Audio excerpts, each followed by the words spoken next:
This kind of work is here today. Jamani wazazi hata mfurahi dona kwa hapa. Our efforts have really enabled schools to grow. An example, this Rogoso school that we are in today, when we started sponsoring this school back in 2008, the school had only 112 children. But as we speak today, we are looking at 600 children.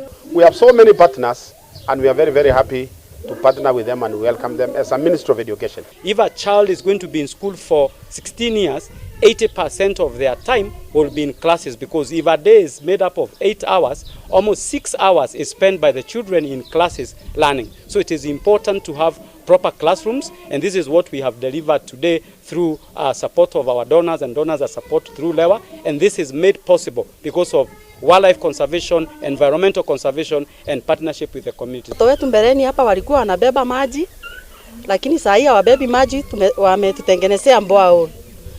Secondary walikuwa wanabeba kuni ndio wapate mahali pa kupikia vizuri.